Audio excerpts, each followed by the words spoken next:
नमस्कार, FM news देख रहे हैं आप। मैं हूं आपके साथ प्रतीक्षा चहल। केंद्र सरकार की तरफ से चलाए जा रहे 14 कार्यक्रमों के लाभार्थियों तक लोकल स्तर पर पहुंचने की कवायद को तेज कर दिया गया है। 6 अप्रैल को बीजेपी स्थापना दिवस के अगले ही दिन से शुरू हो रहे इस कार्यक्रम के जरिए बीजेपी के कार्यकर्ता समाज के गरीब, वंचित, शोषित, खासकर दलित और पिछड़े वर्ग के बीच पहुंचेंगे। बीजेपी ने जिला स्तरीय टीम बनाकर लोकल विधायक, सांसद, जनप्रतिनिधियों और पार्टी पदाधिकारियों की भागीदारी सुनिश्चित करने के निर्देश दिए हैं। इन कार्यक्रमों को सफल बनाने के लिए बीजेपी अध्यक्ष जेपी नड्डा के आदेश पर सभी राज्यों के बीजेपी अध्यक्षों को 31 मार्च को पत्र लिखा है। साथ ही 4 अप्रैल को शाम में बीजेपी के राष्ट्रीय अध्यक्ष जेपी नड्डा ने अपनी टीम के सभी राष्ट्रीय महासचिवों की बैठक कर पूरे पखवाड़े भर चलने वाले इस कार्यक्रम को सफल बनाने की रणनीति बनाई है। बता दें कि बीजेपी की तरफ से प्रधानमंत्री नरेंद्र मोदी 6 अप्रैल को सुबह 10 बजे पार्टी स्थापना दिवस पर देश भर के बीजेपी कार्यकर्ताओं से जुड़ेंगे। इसके साथ ही 14 अप्रैल को अंबेडकर जयंती के मौके पर देश के पूर्व प्रधानमंत्रियों की याद में दिल्ली के 3 मूर्ति भवन लाइब्रेरी को स्मृति स्थल में तब्दील कर उन्हें श्रद्धांजलि अर्पित की जाएगी।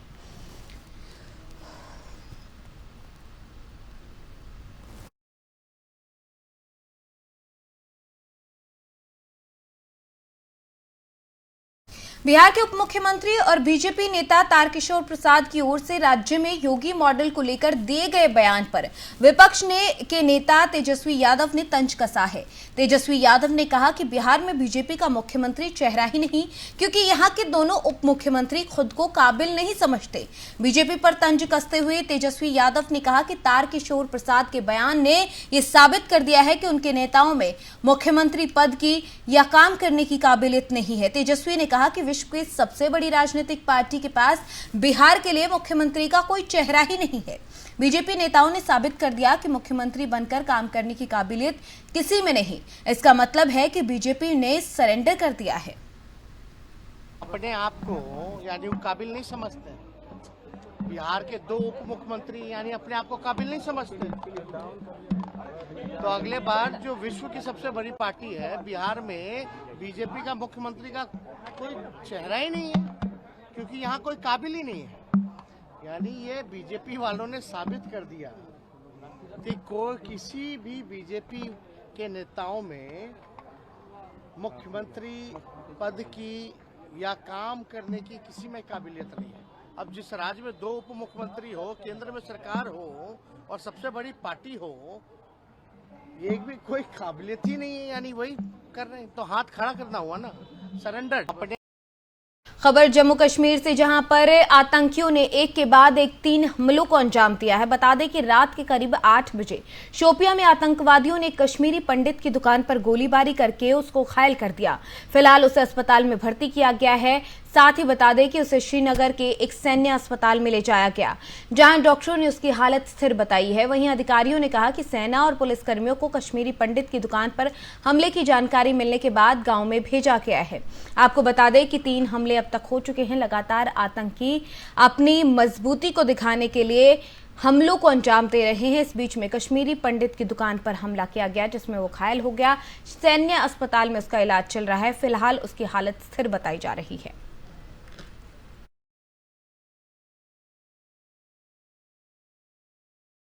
बात करेंगे देश में बढ़ती महंगाई की। जी हां, भारतीय तेल कंपनियों ने मंगलवार को एक बार फिर से पेट्रोल और डीजल दोनों ही वाहन ईंधनों के दाम में 80-80 पैसे प्रति लीटर का इजाफा कर दिया।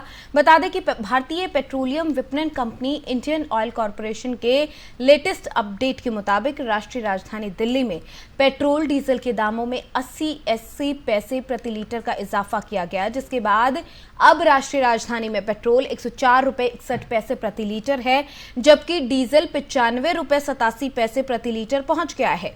वहीं मुंबई में अब पेट्रोल 119 रुपए 67 पैसे प्रति लीटर और डीजल 103 रुपए 92 पैसे प्रति लीटर बिक रहा है। साथ ही बताते चले कि 2 हफ्तों में 13 बार पेट्रोल डीजल के भाव में उछाल आ चुका है।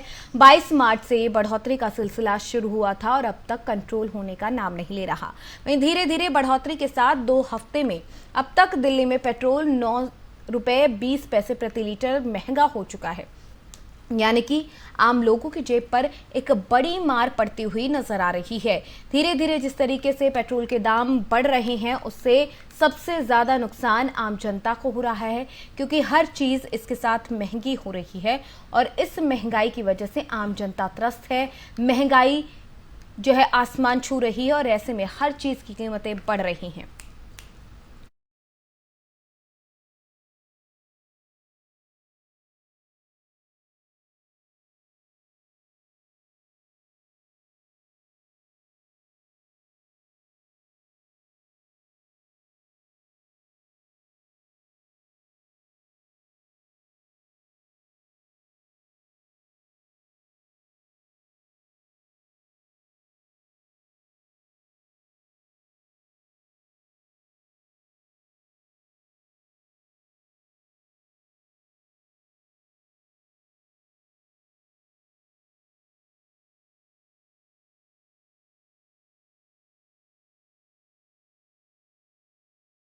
से एक बार पेट्रोल डीजल के दाम में इजाफा हुआ है। लगातार 13वीं बार ये इजाफा हुआ है। अब तक 2 हफ्तों के अंदर 13 बार इजाफा होने के बाद 9 रुपए 20 पैसे प्रति लीटर पेट्रोल का दाम अब तक दिल्ली में बढ़ चुका है। यानी कि आसमान छू रही है महंगाई और आम जनता त्रस्त है। सबकी निगाहें इस बात पर कि आखिर अब सरकार इस महंगाई से लोगों को बचाने के लिए क्या कदम उठाएगी।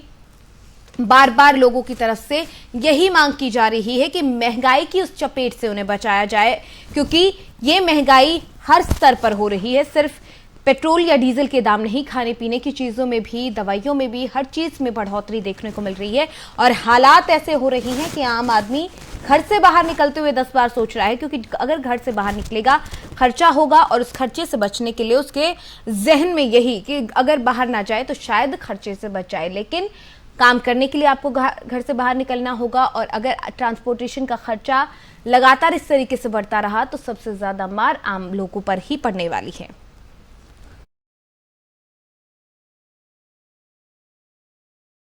चीन में एक बार फिर से कोरोना का कहर देखने को मिल रहा है। आपको बता दें कि चीन के 2 दर्जन से ज्यादा प्रांतों में कोरोना संक्रमण एक बार फिर से फैल गया। वहां पर कोरोना संक्रमण के 13,146 नए मामले सामने आए हैं। कोरोना की पहली लहर की पीक के बाद चीन में ये सबसे ज्यादा संक्रमण हुआ है। कोरोना की भयावहता का अंदाजा इस बात से लगाया जा सकता है कि चीन के वित्तीय शहर शंघाई में लॉकडाउन के बावजूद हालात खराब हैं। यहां पर अस्पतालों में कोरोना संक्रमित मरीजों को एडमिट करने के लिए जगह नहीं बची। यानी कि एक वक्त में जो हालात जो सेकेंड वेव के दौरान भारत में हो गए थे, आज वही हालात चीन के शंघाई में हो गए हैं और शंघाई में इस तरीके की स्थिति बन गई है कि वहां पर लोगों को अस्पताल में एडमिट नहीं किया जा रहा। इस सब के बीच में भारत में कोरोना को लेकर हालात की अगर बात करें तो हालात अभी काबू में नजर आ रहे हैं। देश में 24 घंटे के दौरान कोरोना के 913 नए मामले सामने आए हैं, जबकि एक्टिव मरीजों की संख्या 12,597 हो गई है, जबकि अब तक 4 करोड़ 25 लाख लोग ठीक हो चुके हैं कोरोना से। आपको बता दें कि लगातार जो कोरोना के मामले बढ़ रहे थे उसके बाद एक वक्त ऐसा आया था कि ये लगने लगा था तीसरी लहर भी भारत में आ जाएगी। हालांकि इन मामलों को कंट्रोल कर लिया गया, वैक्सीनेशन को बढ़ावा दिया गया है और अब हालात ये है कि देश में फिलहाल स्थिति कंट्रोल में है। फिलहाल बहुत सारे प्रतिबंधों से छूट दे दी गई है, लेकिन इसका मतलब ये नहीं है कि कोरोना का खतरा टल गया है, क्योंकि कोरोना का कहर चीन से शुरू हुआ था और एक बार फिर कोरोना में का कहर चीन में टूट रहा है। ऐसे में जो आसपास के देश हैं उन पर भी ये खतरा फिर से मंडराने लगा है कि वहां पर भी कोरोना के मामले फिर से बढ़ सकेंगे। यानी कि अभी आपको ज्यादा खुश होने की जरूरत नहीं है और लापरवाही बरतने की तो बिल्कुल जरूरत नहीं है, क्योंकि बहुत जरूरी है कि आप अपनों का और अपना ख्याल रखें और इसीलिए कोविड-19 की गाइडलाइंस का पालन करें। अगर सरकार सख्ती नहीं कर रही इसका मतलब ये नहीं कि आपको मास्क लगाने की जरूरत नहीं है। मास्क लगाएं, सोशल डिस्टेंसिंग का पालन करें, अभी भी दूसरों से दूरी बनाकर रखें ताकि आप कोरोना की इस चपेट में आने से बच सकें और एक्टिव केस की संख्या और ना बढ़े।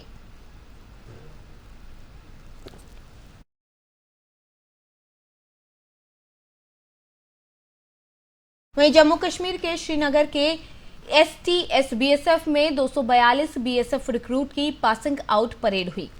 इस दौरान BSF के DG पंकज कुमार सिंह भी मौजूद रहे। BSF के DG ने इस मौके पर बताया कि उनको 44 हफ्ते का जो है ट्रेनिंग दी गई। इस ट्रेनर की तरफ से उनको फील्ड क्राफ्टिंग, फायरिंग, परेड का परीक्षण दिया गया है।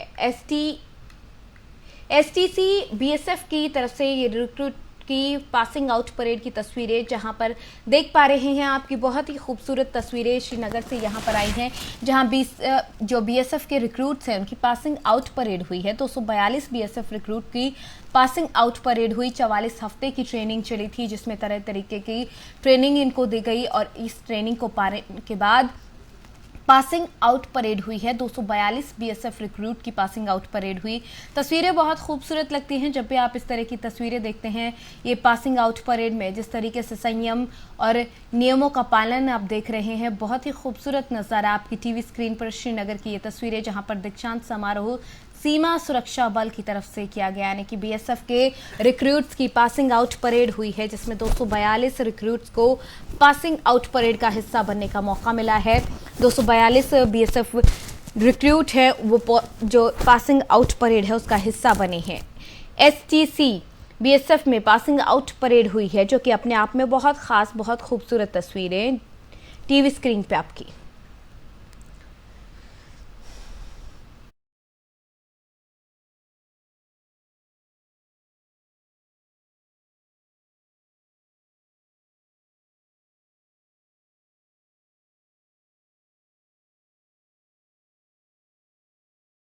गलत तरीके से रेलवे लाइन पार करने वालों के खिलाफ अब सख्ती बरती जाएगी और सख्त कार्रवाई उन पर की जाएगी। उत्तर रेलवे के महाप्रबंधक ने सभी मंडलों को इसे गंभीरता से लेने और इस दिशा में उचित कदम उठाने को लेकर कहा है। रेलवे एक्ट के तहत दोषियों के खिलाफ कार्रवाई करने का निर्देश भी दिया गया है, जिसके लोग रेलवे लाइन पर आने से परहेज करें। रेलवे क्रॉसिंग और ट्रैक पर होने वाली दुर्घटनाओं को रोकने के लिए रेलवे प्रशासन की तरफ से कई कदम उठाए जा रहे हैं।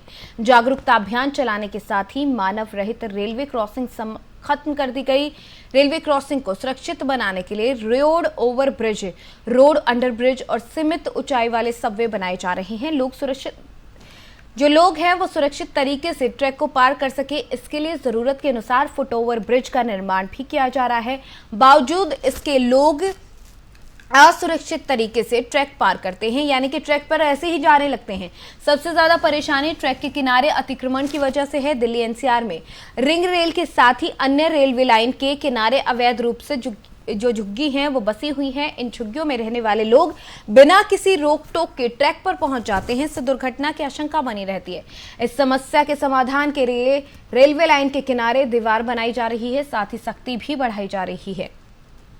यानी कि अगर अब आप गलत तरीके से पटरी को पार करते हैं तो सबसे ज्यादा दिक्कत होगी, क्योंकि अब सख्त से सख्त कार्रवाई के निर्देश दे दिए गए हैं और ऐसे में बहुत जरूरी आप लोगों के लिए है कि आप किसी भी तरीके से नियमों का पालन यहां पर ना तोड़ते हुए नजर आए, क्योंकि अगर आपने गलत तरीके से रेलवे लाइन को पार किया तो आप पर सख्त कार्रवाई होगी और उसके निर्देश दे दिए गए हैं।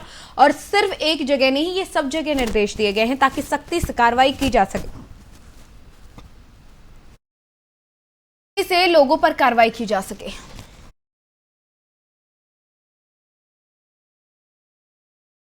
खबर मुंबई से, जहां पर ट्रैफिक से राहत पाने के लिए नए मेट्रो स्टेशन के नीचे साइकिल स्टैंड पर बहुत कम किराए पर साइकिल देने की सुविधा शुरू कर दी गई है। मुंबई के मेट्रो स्टेशन के नीचे इस साइकिल सुविधा की शुरुआत माई बाइक मोबाइल ऐप ने की है, जिसका किराया सिर्फ 2 रुपए प्रति घंटे रखा गया है। दरअसल मुंबई में आवागमन के लिए ज्यादातर लोग लाइफलाइन मेट्रो का इस्तेमाल करते हैं, जिसके चलते लोकल स्टेशन से निकलने के बाद लोगों को घंटों ट्रैफिक में समय बर्बाद करना पड़ता है। स्टेशन से ऑटो या बस की सुविधा भी मुश्किल से मिल पाती है।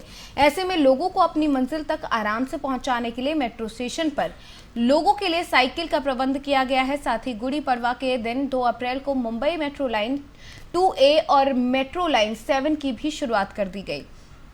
यहाँ उतरने वाले यात्री साइकिल लेकर अपने ऑफिस या गंतव्य स्थान पर जा सकते हैं। आम आदमी के लिहाज से इसका दाम काफी कम रखा गया है। सिर्फ 2 रुपए देकर कोई भी साइकिल को 1 घंटे के लिए इस्तेमाल कर सकता है। यानी कि अगर आप मेट्रो से बाहर निकलेंगे तो आपको ऑटो या बस का इंतजार नहीं करना होगा। कि अगर आप कुछ ही किलोमीटर के दायरे के अंदर जा रहे हैं तो आप यहाँ से माई बाइक के जरिए, इस ऐप के जरिए जो है साइकिल ले सकते हैं। साइकिल लेने के बाद आप साइकिल का इस्तेमाल करके अपने गंतव्य पर पहुंच सकते हैं। और ये बहुत ही किफ़ायती है क्योंकि आपको 2 घंटे जो 2 रुपए हैं वो प्रति घंटे के लिए पे करने होंगे। इससे आप आसानी से अपनी जगह पर भी पहुंच पाएंगे और आपकी जेब पर कोई बहुत भारी खर्चा भी नहीं पड़ेगा और ट्रैफिक में फंसने की भी परेशानी नहीं होगी क्योंकि माई बाइक के जरिए आप जल्दी से अपने गंतव्य पर पहुंच पाएंगे। हालांकि अगर आप दूर जाने वाले हैं तो शायद ये सुविधा आपके काम नहीं आएगी, लेकिन अगर आसपास के इलाके में आपको जाना होगा तो बहुत आसानी से आप इसके जरिए वहां पर पहुंच पाएंगे।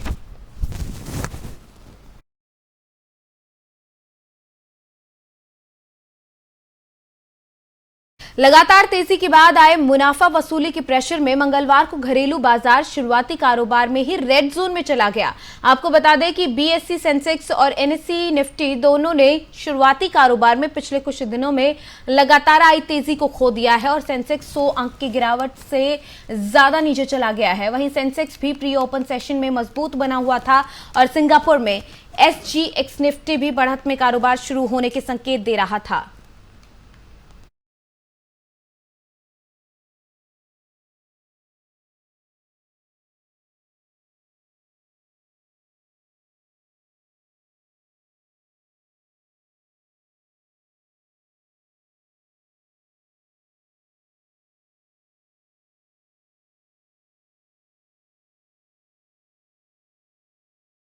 देश भर में नवरात्र का त्योहार बड़े ही पावन तरीके से मनाया जा रहा है। हर तरफ इस त्योहार की धूम है क्योंकि कोरोना के बाद जब लोगों को पाबंदियों से छुटकारा मिला है तो भक्तों की भीड़ मंदिरों में दिखने लगी है। श्रद्धालु अपनी आस्था लेकर मां के दर्शन के लिए पहुंच रहे हैं। नवरात्र के चौथे दिन मां कुष्मांडा की पूजा की जाती है। कैसे ये पूजा होती है और कैसे आप मां को खुश कर सकते हैं, इस रिपोर्ट में देखिए।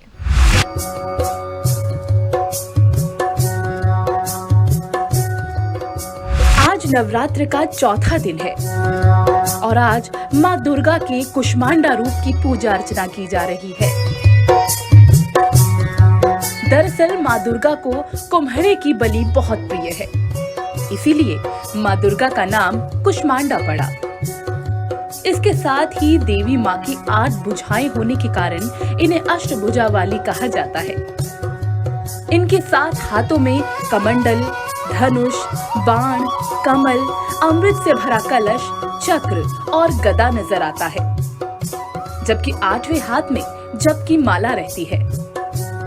कहते हैं कि सूर्य देव के ऊपर माँ कुष्मांडा का आधिपत्य रहता है और सूर्य देव को दिशा और ऊर्जा देवी माँ ही प्रदान करती है।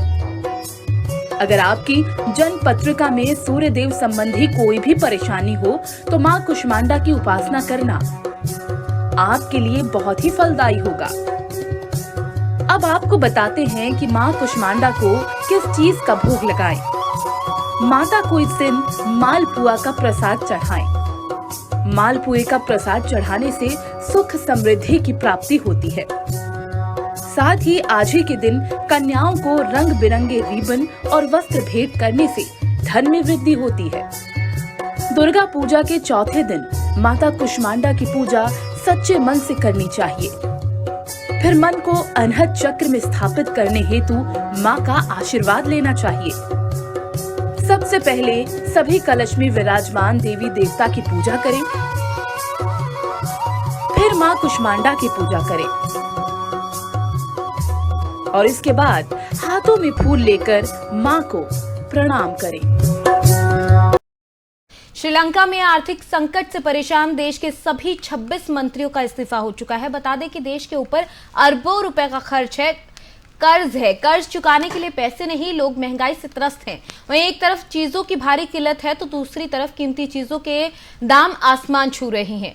साथ ही श्रीलंका सरकार के खिलाफ देश भर में विरोध प्रदर्शन का सिलसिला और तेज हो गया है। बता दें कि राष्ट्रपति राजपक्षे ने इस्तीफा देने से साफ इनकार कर दिया। अब सवाल यह है कि सोने की लंका आखिर क्यों सुलग रही है, कैसे श्रीलंका कंगाली किस कगार पर पहुंच गया। साथ ही बता दें कि देश के इस हालात के लिए लोग सिर्फ और सिर्फ सरकार को जिम्मेदार मान रहे हैं। लोगों का कहना है कि सरकार की गलत नीतियों की वजह से देश में आज ये हालात हैं। एक प्रदर्शनकारी ने कहा कि हम नहीं चाहते कि राजपक्षे परिवार देश को तबाह करे। राजपक्षे परिवार इस देश के लिए कैंसर है। हमारे शांतिपूर्ण देश से सारे पैसे चुरा लिए गए हैं।